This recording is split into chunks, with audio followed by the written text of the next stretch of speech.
of NEET 2024, Biplab Nath, whose expected score is 695 and chemistry score is 175, right now? Yeah. So basically he's a repeater. Last year Meteor score ছিল 480, but in this year he got 695. Even uh, even he will be in the top 10 medical colleges of India. Even যদি রেজাল্টের উপর depend করবে, র্যাঙ্কের উপর depend করবে, maybe ও top 5 medical কলেজের মধ্যে এসে যেতে পারে, which is a great achievement for our state. And basically, going Apogee is a very proud family for him. So, বিপ্লব, তোমার এই বছর তোমার জার্নিটা কি? তোমার জার্নিটা কিরকম? তুমি কিভাবে প্রিপেয়ার করেছো নিট পর্যন্ত? এই বছর তো সবচেয়ে প্রথম টিচারের ক্লাসে যা নোটস করাতো আর পড়াতো তা আমি নোট করে নিতাম, আর ডেইলি বেসিসে ওই নোটগুলোকে রিভিশন করতাম। আর যে ওই টপিকের উপর স্যার ডিবিপি প্রোভাইড করতো, তো ওই ডিবিপি গুলো সলভ করতাম। তারপর উইকলি বেসিসে একটা ইউনিট ওয়াইজ আর চ্যাপ্টার ওয়াইজ টেস্ট দিতাম। এই টেস্টের উপর অ্যানালাইজ করতাম। তো যে এই টেস্টের উপর অ্যানালাইজ করে আমি যা বুঝতাম আমার উইক টপিক, তো তার উপর এক্সট্রা কোয়েশ্চেন প্র্যাকটিস করে নিতাম। তো তারপর আগের টেস্টগুলো সব ফুল ডিউরেশন ছিল, ফার্স্ট টেস্ট চ্যাপ্টার ওয়াইজ আর ইউনিট ওয়াইজ টেস্ট ছিল। তোমার এখানে তুমি বেসিক্যালি দেখো, তুমি আমি যতটুকু জানি you are very good in biology. তুমি বায়োলজিটা কিভাবে প্রিপেয়ার করেছো? বায়োলজি তো সবচেয়ে প্রথম ক্লাসে যা স্যার আর ম্যাডাম পড়াতো তা ফলো করতাম। আর NCERT NCERT reading most important বায়োলজির জন্য। তো এছাড়া আর কিছু না। আর কোয়েশ্চেন প্র্যাকটিসও ইম্পর্টেন্ট। তো বায়োলজি মেনলি ক্লাসে যা স্যার ম্যাম পড়াতো তা ফলো করতাম। NCERT reading line by line আর কোয়েশ্চেন প্র্যাকটিস। আচ্ছা। আর এনসিআরটি লাইনগুলো করতে অনেক অনেক কনফিউশন আসে বায়োলজির ক্ষেত্রে, বেশি যদি বলি ওগুলো তুমি কিভাবে ক্যারি অন করতে, তুমি কিভাবে ওই প্রবলেমটাকে তুমি কিভাবে সলভ করেছো? বায়োলজি যদি কোনো লাইনে আমার দেখা যেত প্রবলেম, তাহলে স্যার ওর ম্যাডামের সঙ্গে ডিসকাশন করে নিতাম ওই লাইনের কনসেপ্ট কি হবে, তারপর আর যেগুলো মেমোরাইজিং পার্ট তা মনে করে নিতাম। তুমি কেমিস্ট্রিতে 175 পাচ্ছ, 5 মার্ক তোমার কাটা গেল এখানে। যতটুকু আমি এক্সপেক্ট করেছিলাম নিট পরীক্ষার আগে will get 180 out of 180, but এখানে 5 মার্ক তোমার কাটা গেছে। এটা কেন নেগেটিভ হওয়ার পিছনে রিজনটা কি ছিল? এটা হচ্ছে এটার পিছনে একবারে সিলি মিস্টেক, যে আমি সারা বছর বুঝতে পারিনি এমন একটা মিস্টেক হয়ে গেল। আচ্ছা, তোমার এখানে ক্লাসের এনসিআরটি মানে বেসিক্যালি এবার আমরা যেটা দেখছিলাম আর ইজ ভেরি ইম্পর্টেন্ট, বাট এখন দেখা যাচ্ছে কেমিস্ট্রি এনসিআরটি বইটা পড়াটাও খুব ইজ ভেরি ইম্পর্টেন্ট। এবার এনসিআরটি বইটাকে তুমি কিভাবে পড়েছো কেমিস্ট্রির জন্য? প্রথম আমাদের চ্যাপ্টার শেষ হওয়ার সাথে সাথেই স্যারে বলতে লাস্ট 30 মিনিটস আর 40 মিনিট যাই হোক বলতে এনসিআরটি পুরো ডিসকাশন করে নিত। তারপর বাড়ি থেকে বলতে লাইন বাই লাইন আমি কেমিস্ট্রি পড়তাম, আর যা ইম্পর্টেন্ট আমার মনে হতো তা আন্ডারলাইন করে নিতাম। আর বারবার কিছু সপ্তাহ পর পর বা কিছুদিন পর পর ওই লাইনগুলো রিভাইজ করে নিতাম। আচ্ছা, নিট 2024 বা নিটের যে প্রিপারেশনটা ওটার মধ্যে কথা আছে যে রিভিশন ইজ ভেরি ইম্পর্টেন্ট, সবাই বলে যে রিভিশন ইজ ভেরি ইম্পর্টেন্ট। তোমার রিভিশনের জন্য কি স্ট্র্যাটেজি থাকে? বায়োলজি বায়োলজি তো বেসিক্যালি কিছুদিন পর পরই এনসিআরটি রিভাইজ করে নিতাম। আর ফিজিক্যাল কেমিস্ট্রির প্রত্যেক চ্যাপ্টার ওয়াইজ শর্ট নোটস বানিয়ে নিতাম, আর ফিজিক্সেও এমন শর্ট নোট বানিয়ে নিতাম। তো কিছুদিন পর পরে শর্ট নোটগুলো রিভিশন করে নিতাম। আর অর্গানিকের ক্ষেত্রে পুরো রিয়াকশন মেকানিজমের ক্ষেত্রে পুরো চার্ট বানিয়ে নিতাম। তো চার্টগুলো বেসিক্যালি রিভিশন করতে 5 থেকে 10 মিনিট লাগতো। তো ওই চার্টগুলো বারবার রিভাইজ করে নিতাম। আর ইনঅর্গানিকও বায়োলজির মধ্যে ফলো করতাম। জানে তুমি I think you got 175 in physics, even তো সিলি মিস্টেক, মানে এটা মানে জাস্ট ফর্মুলাটা তুমি মানে তুমি বলেছিলে আমাকে ফর্মুলাটা তোমার একটু দেখতে ভুল হয়ে গেছিল, তাহলে তোমার ফিজিক্সও 180, কেমিস্ট্রি তোমার 180 আছে। না, ইভেন বায়োলজিতে তোমার দুইটা সিলি মিস্টেক যেটা বললে আমাকে, তো 4টা কোশ্চেন তোমার সিলি মিস্টেক হয়ে গেছে, আদারওয়াইজ তোমার স্কোর আছে 715 থাকবে। তো তো স্যার কি কিছু এইটার জন্য? আফসোস তো এই সারা বছর কত পরিশ্রম করার পর এই ছোট ছোট ভুলের জন্য 20 মার্ক ডিরেকশনে হয়ে গেল। তো আফসোস হয়, কিন্তু জিনিসটা বলতে অনেক কিছু তো করা যাবে না, পাস্টে যা হয়ে গেছে তা হয়ে গেছে। তো মনে আছে বিপ্লব একটা জিনিস যে তুমি শুরুতে আমার এখানে লাস্ট যখন আমরা ফুল টেস্ট প্রতিদিন একটা ফুল টেস্ট নিতাম, ইচ এন্ড এভরি একটা ফুল টেস্ট থাকতো ফেব্রুয়ারি মান্থ থেকে জানুয়ারি লাস্টের দিকে। ওই যে ফুল টেস্টগুলো যখন তুমি দিতে, তুমি প্রত্যেক দিন তোমার 10-12টা করে থেকে মিস্টেক হতো। হ্যাঁ, ওই সিলিমি 10-12টা সিলিমি থেকে 4 সিলিমি থেকে নিয়ে এসছো, ঠিক আছে? ওইটা তুমি কিভাবে করেছো, হাউ ইউ মানে সলভ দিস প্রবলেম? প্রথম প্রথম তো টেস্টগুলো যে দিতাম অনেকগুলো সিলি মিস্টেক হতো। তো ওই সিলি মিস্টেকের উপর মিস্টেক কপি বানিয়ে নিয়েছিলাম। তো স্যারই বলেছিল যে একটা মিস্টেক কপি বানিয়ে নিতে। তো ওই চ্যাপ্টার আরে ওই টপিকগুলোর উপর মিস্টেক কপির মধ্যে লিখে নিতাম যে এই টপিকের এই কোয়েশ্চেন টাইপ বলে হয়েছে। তো ওই টপিকের উপর এডিশনাল কোয়েশ্চেন প্র্যাকটিস করে নিতাম। আর যদি কিছু মেমোরাইজিং থাকতো মেমোরাইজ করে নিতাম। তো তারপর ওই মিস্টেক কপি কিছুদিন পর পর আর কিছু সপ্তাহ পর পর রিভাইজ করে নিতাম। This point is very important, এই পয়েন্টটা খুব ইম্পর্টেন্ট বাচ্চাদের জন্য। তুমি ক্লাসের মধ্যে তোমরা যখনই রেগুলার ক্লাস তোমরা করবে, যারা 11-এ পড়ো বা যারা 12-এ পড়ো, তোমাদের জন্য ক্লাসে যে ডিপিপি গুলো দেওয়া হয়, যে কোশ্চেন গুলো দেওয়া হয় প্রতিদিন ক্লাসের পরে, কোশ্চেন গুলো তোমার জন্য খুব ইম্পর্টেন্ট। এইবারও দেখা গেছে যে আমাদের যে ডিপিপি গুলো ছিল, ওইখান থেকে প্রায় 15-20টা কোশ্চেন, সিমিলার কোশ্চেন আমরা পেয়ে গিয়েছিলাম নিট এক্সামের মধ্যে। Which one is very important, ঠিক আছে? যখন তুমি কোশ্চেন কমন করাটা বেশি ইম্পর্টেন্ট না, এখানে তুমি যখন পরীক্ষা হলে গিয়ে দেখবে তোমার কিছু সিমিলার কোশ্চেন, সেটা তোমাদের ইজি হয়ে গেছে, বা কোশ্চেনটা তুমি এই টাইপ অফ তুমি করেছো কিছুদিন আগে প্র্যাকটিস, তখন কি হয়, তোমার একটা আলাদা কনফিডেন্স তোমার বিল্ড আপ হয়ে যায়। কারণ নিট এক্সামটা ইজ টোটালি একটা প্রেশার, এখানে প্রেশার এখানে কাজ করে। নিট বলো বা যেই মেন্স বলো বা যেই অ্যাডভান্স বলো, প্রত্যেকটা এন্ট্রান্স এক্সামের মধ্যেই একটা এক্সট্রা প্রেশার এখানে কাজ করে। এবার তুমি ওই এক্সামের দিন, ওই দিন প্রেশারটাকে তুমি কিভাবে কন্ট্রোল করতে পারছো, দিস ইজ ভেরি ইম্পর্টেন্ট, এটা তোমার জন্য খুব ইম্পর্টেন্ট। আর এই প্রেশার কন্ট্রোল করতে গেলে তোমার exam, maximum number of exam তোমার দিতে লাগবে। ইভেন দেখবে তোমাদেরকে স্যাররা সবসময় বলে যে সবগুলো এক্সাম তোমরা দাও, কিন্তু এক্সাম দেওয়াটা খুব ইম্পর্টেন্ট, খুব ইম্পর্টেন্ট।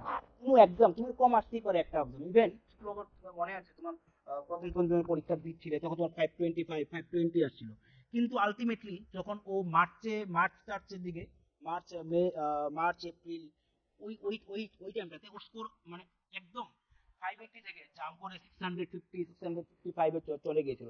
তারপর কোনো এক্সামে ও এপ্রিলের লাস্টের দিকে মানে 20-22 তারিখ যখন আমি পরীক্ষা নিতাম, নাকি আমি প্রত্যেক দিনই ওরা এক্সাম দিতে আসতো from February first week or January last week. তো ওইখানে দেখা যেত কি 580 560 570 থেকে জাম্প করে 640 650, কিন্তু এপ্রিলের লাস্টের মানে মিড পার্ট অফ এপ্রিলে তোমার একটা এক্সাম মানে তোমার 750 তোমার চলে গিয়েছিল স্কোর। তো this is very important. Exam দিতে দিতে তুমি বুঝবে যে তোমার কোথায় ডাউট আসছে, কোথায় তোমার প্রবলেম হচ্ছে, তোমার কোন টাইপ অফ কোশ্চেন তোমার প্রবলেম হচ্ছে। ওইখানে তুমি করতে পারো কি, তোমার মিস্টেক, যেটা বিপ্লব বললো, আমি ওদেরকে বলে দিয়েছিলাম মিস্টেক কপি বানিয়ে নেওয়ার জন্য। ওই মিস্টেক কপিটার মধ্যে তুমি এটা করতে পারো যে তোমার কোন টপিকে প্রবলেম হয়েছে, ওটা কি টাইপ অফ মিস্টেক ছিল। বেসিক্যালি মিস্টেক 3 রকমের হয়। মিস্টেক যদি বলি, আমি একটা মানে একটু জানি না কনসেপ্টটা, আমি জাস্ট বসাই দিলাম একটা অপশন, এটা মিস্টেক বলি, এটা তো একদম মানে কি বলবো, এটা আনসারই করার দরকার নেই, যদি তোমার এরকম কেসেস হয় আনসার করারই দরকার নেই। সেকেন্ড কেস কি হতে পারে, তুমি কনসেপচুয়াল ভুল করলে, তোমার কনসেপ্টে কোনো প্রবলেম ছিল, তোমার এটা হতে পারে নিউমারিক্যাল, এটা হতে পারে থিওরিটিক্যাল কোশ্চেন, তোমার দুইটাতেই ডাউট, মানে তোমার হয়ে গেল একটা কনসেপচুয়াল মিস্টেক। আরেকটা হতে পারে কি সিলি মিস্টেক। কনসেপচুয়াল মিস্টেকটাকে তুমি বারবার রিভাইজ করে কনসেপ্টটাকে দেখে স্যার থেকে তোমার ডাউট ক্লিয়ার করে নিতে পারো। বাট সিলি মিস্টেক যেগুলো আছে, ওইগুলা by practice and by giving the exam তোমার সলভ হইবে, you have to solve this thing by giving the exam. তো ম্যাক্সিমাম নাম্বার অফ এক্সাম, কারণ দেখো if you want to score more than 670 or 680 or more than 700 plus, then this number of exam is important. তো মানে যারা কি মানে কেউ এখন বললো যে জানুয়ারির পর থেকে ওরা ডেইলি এক্সাম, তো প্রত্যেকদিন ইচ এন্ড এভরি ইভেন এমনও দিন দিন গেছে এপ্রিলের আই থিঙ্ক 25 তারিখে আমরা একটা এক্সাম নিয়েছিলাম, একদিনে দুইটা এক্সাম, মানে 720, তারপর আবার 720, একসাথে দুইটা এক্সাম ওদের ওদের দিতে লেগেছিল। তো এখানে ওদের কি হয়েছে, এখানে ওরা অনেকটাই এক্সাম প্রেশারটাকে কিভাবে কন্ট্রোল করতে হয় ওটা বুঝে গিয়েছিল ওরা, যে এক্সাম প্রেশারটাকে কিভাবে কন্ট্রোল করবো এক্সামে গিয়ে। কারণ ওরা টাফ কোশ্চেন, মনে আছে কি তোমাদেরকে আমি শুধু রিলেটেড টপিকের উপর কেমিস্ট্রির পরীক্ষা হয়েছিল, হ্যাঁ তোমাদের স্কোর কম এসেছিল, বাট তোমার রিলেটেড টপিকের উপর এখানে একটা কনফিডেন্স পেয়ে গেছিল, যেই টাইপ অফ কোশ্চেন এখানে আসুক না কেন, যে we can solve this thing. দেখো তুমি 200 question from the related topic only, sorry যেহেতু তোমার মনে আছে বিপ্লব, আমরা একটা পরীক্ষা নিয়েছিলাম শুধুমাত্র অ্যাডেড নিউলি এডেড টপিকগুলোর উপরে। নিউলি এডেড টপিকগুলোর মধ্যে 720 সরি 800 একটা পরীক্ষা দিয়েছিল, আমি ফুল কমপ্লিট বলেছিলাম যে সবগুলো আনসার করতে। তো এই যে নিউলি এডেড টপিকগুলোতে একটা ফুল টেস্ট 800 মার্কস একটা টেস্ট দেওয়ার পরে ওইটা বুঝে গিয়েছিল যে কোশ্চেন কি কি আসতে আসতে পারে, কারণ নিউলি এডেড টপিকটা কেউ বুঝতে পারছিল না যে কি টাইপের কোশ্চেন এখান থেকে আসতে পারে। তো যখন ওরা 800 মার্কস পরীক্ষা দিল, তো মোস্টলি সব type of question newly added topic থেকে ওরা আইডিয়া করতে পারছে। নিউলি এডেড টপিক থেকে ওদের কোনো সময় আর তারপরে ডাউট আসেনি, ঠিক আছে? তো আচ্ছা, বিপ্লব, তোমার ফিজিক্সে যে 175 হয়েছে, ফিজিক্সটা তুমি কিভাবে করেছিলে? মানে question practice plus theoretical part, ওটা কিভাবে তুমি কমপ্লিট? ইভেন আমার মনে আছে তুমি যখন আমার এখানে টেস্ট দিতে, ঠিক আছে, তোমার ফিজিক্সে একটু কম আসলো compare to chemistry and biology. ফিজিক্সটা তোমার 140, 170, 160, 155, কোনো কোনো সময় 180 আসতো। বাট তোমার ফিজিক্সটা তোমার একটু কম আসতো, বাট ওইটাকে তুমি একদম 140, 135, 150, 155 থেকে 175, ওইটার মানে স্টেপটা কি? সেক্ষেত্রে এমন কিছু নেই বলতে, নিটে যা ফিজিক্স নর্মাল টেস্ট থেকে স্যার যেমন বললো 140 150 আসতো, তার মেইন রিজন ছিল স্যাচুরেশন আর স্টেটমেন্ট বেসড কোয়েশ্চেন আমার প্রবলেম হতো। তো এইসব প্রবলেম স্যার বলতে আমার ফিজিক্স স্যারের সাথে আমি ডিসকাস করে নিতাম। তো এনসিআরটি, তারপর পয়েন্টস টু কর্নার, এগুলো পড়ে নিতাম। তো বেসিক্যালি টেস্ট দেওয়ার পর রিভাইজ করার পর তা আমার কমে গেল আস্তে আস্তে। আহ, তোমার এক্সাম যখন যখন তুমি কোশ্চেনটা পেয়েছিলে হাতে, নিট নিট পরীক্ষার দিন, then how was your feeling? তখন তো কোশ্চেন পেপার দেখে আমার মনে হলো আসলে নিট এক্সাম মেনলি পেশেন্স আর কার্নেসের মেনলি খেলা, আর বাকি কিছুই না। কারণ কোশ্চেন একবার ইজি ছিল, তো মেনলি এটাই ছিল যে কার্ম হয়ে কিভাবে সলভ করবো, টাইম ম্যানেজমেন্ট। বাকি নর্মাল ক্লাস টেস্টের থেকে নেট এক্সামের কোশ্চেন অনেক বলতে ইজি থাকে। আচ্ছা, এখানে একটা জিনিস, 3 ঘন্টা 20 মিনিট বসে পরীক্ষা দেওয়া, ওইখানে তোমার মেন্টাল স্টেট 3 ঘন্টা ভিতরে সেম রাখা, এখানে খুব ইম্পর্টেন্ট। আর অনেক অনেক স্টুডেন্ট কি কি করে, আমিও দেখেছি এটা, মানে ইভেন তুমিও হয়তো বা করো, তুমি ডাউট গুলো তোমার যেগুলো থাকতো এগুলা তুমি পরে রেখে দিতে, তারপরে সলভ করতে, তোমাকে এরকম করতে নাকি সবসময় যখন নিট যখন তুমি পরীক্ষা দিচ্ছ তখন একদম প্রথম থেকে সবগুলো কোশ্চেন অ্যাটেম্প করে যাচ্ছ, যেগুলো ডাউট হচ্ছে এগুলো একসাথে দেখে নিচ্ছ নাকি পরে দেখছো? আমি নিট এক্সাম দুটো ভাগে ভাগ করে নিয়েছিলাম। প্রথম ভাগে কি করেছিলাম, যেগুলো কোয়েশ্চেন আমি 100% কনফিডেন্ট তা সলভ করে নিয়েছিলাম। তো বেসিক্যালি পুরো পেপার আমি প্রায় 1.5 ঘন্টা বা 150 মিনিটে, 1 ঘন্টা 40 মিনিটে সলভ করে নিয়েছিলাম। তারপর 20-25টা কোয়েশ্চেন ছিল যা নিয়ে আমি ডাউট ছিল, তারপর বাকি সময়ে বাকি পেপারটা সলভ করলাম। আচ্ছা, এখানে আরেকটা পয়েন্ট, তুমি যখন পরীক্ষা দিচ্ছ তখন তুমি বুঝতে পেরেছিলে যে তোমার ভালো স্কোর হচ্ছে, মানে তুমি কি কি বুঝতে পেরেছিলে এখানে যখন পরীক্ষা দিচ্ছ তখন তোমার মেন্টাল মানে রেজাল্ট? নিট এক্সাম, তো প্রথম প্রথম তো বায়োলজি সলভ করার পরে কনফিডেন্ট বলতে, বায়োলজি সলভ করার পর পুরো কনফিডেন্ট হলো যে না, আমি পুরো সলভ করতে পারবো আর ভালো মার্কস আশা করি এসে করবো। তারপর তবু একটা মাঝে মধ্যে ডাউট থাকে যে বাই চান্স ফিজিক্সের পেপারটা আপ করে নেয়। তো প্রথমে বায়োলজি সলভ করার পর কনফিডেন্ট হলো, তারপর কেমিস্ট্রি সলভ করার পর আরো কনফিডেন্ট হলো। তো ফিজিক্স পেপার সলভ করা প্রায় ইজি হয়ে গেল। তো আরেকটা কথা বলেছি, Biplab basically is from Bengali medium.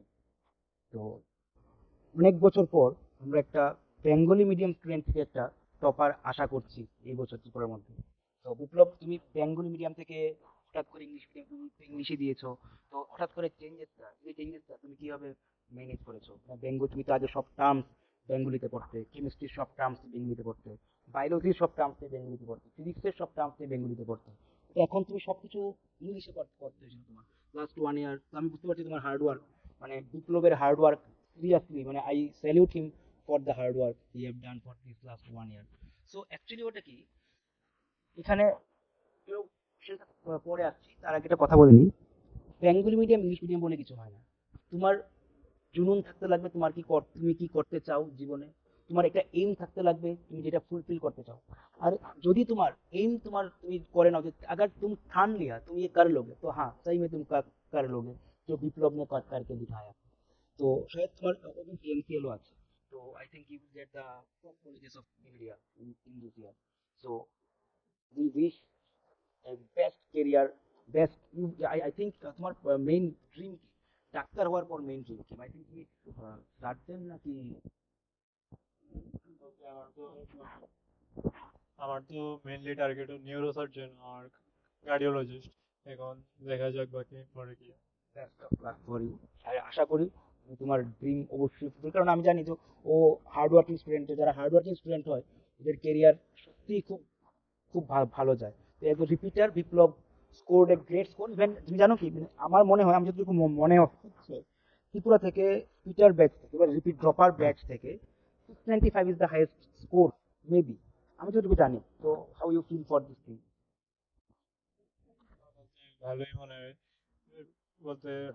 আমিও যা বলতে শুনেছি, বলতে সবাই বলতো যে ড্রপার ও রিপিটার কোনো সময় এত ভালো রেজাল্ট করতে পারে না।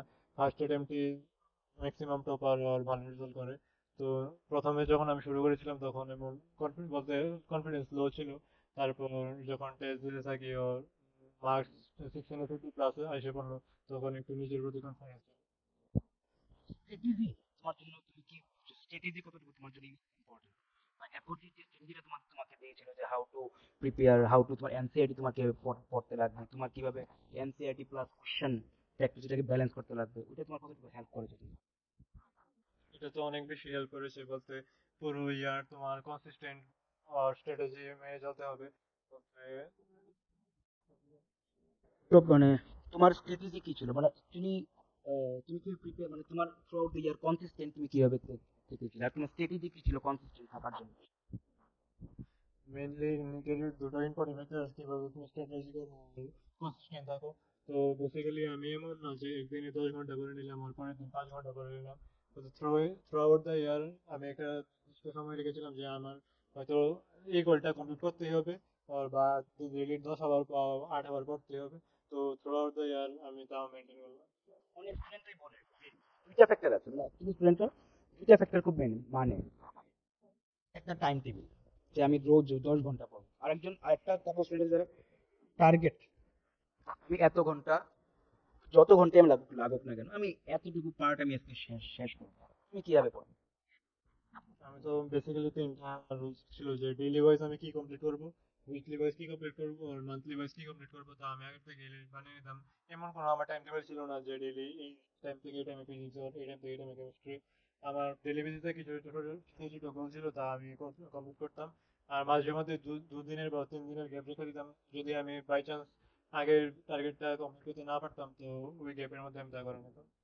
এখানে আরেকটা পয়েন্ট, খুব ইম্পর্টেন্ট পয়েন্ট, তোমার যে ছোট ছোট গোলগুলো যে ছিল, তুমি গোলগুলো মেনটেন করতে তোমার রোজ কত ঘন্টা পড়তে হয়েছে যে? তো এই যে ড্রপার, আমার তো সারাদিন প্রায় খালি ছিল আর পড়াশোনার কিছু ছিল না। তো ডেইলি প্রায় ক্লাসেস ছাড়া আমি সেলফ স্টাডি প্রায়, কিন্তু অর্গানিক কেমিস্ট্রি সবচেয়ে হেল্প করে কেন। হ্যাঁ, মানে অর্গানিক কেমিস্ট্রি। ছিল, আমি ভাবতেই পারিনি পুরো এটা ভুলে যাবে, মানে সিরিয়াসলি। মানে এটা আইডিয়া ছিল, একটা অক্সিডেশন রিডাকশনের বিষয় ছিল না? অক্সিডেশন, তুমি বলেছিল রিডাকশন দিয়েছো, এরকম হবে, বেনজিনের সাথে কেমিন করছে, এটা ছিল না, এটা কার্বক্সিল ফর্ম করে তুমি মানে তুমি মিস্টেক যা হয়, তুমি তুমি ভেবেছিলে এটা সিএইচও। আচ্ছা, ঠিক আছে। তো হি হ্যাজ ডান জব, খুব ভালো করছে ও নিট এক্সামে। তো he has done a very good job.